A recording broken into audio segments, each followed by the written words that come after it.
Hi everyone, আমি নেহা। তো আমারও ইচ্ছে করে আমার লাইফের কিছু কিছু জিনিস তোমাদের সাথে শেয়ার করার, সেই কারণে আমার এই ভিডিও বানানো স্টার্ট করা, এবং সেই কারণেই আমার এই ভিডিওটা।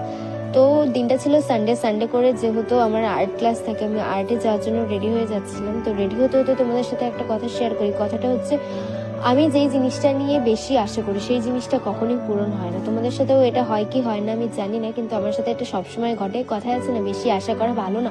কেন বলছি, কারণটা হলে এক্সিবিশনের জন্য আমি একটা পোর্ট্রেট আর্ট করা স্টার্ট করি ক্যানভাসে। তো আমি যার পোর্ট্রেট করি, আমার তাকে গিফট করার ইচ্ছা পোর্ট্রেটটা, আর সেই কারণে আমি অনেক আশা নিয়ে পোর্ট্রেট করাটা শুরু করি। কারণ আমি যাকে আর্ট করছি তাকে যদি সেই আর্টটা গিফট করি, তাহলে তারও অনেক ভালো লাগবে আর আমারও অনেক ভালো লাগবে আর্টটা গিফট করার পর।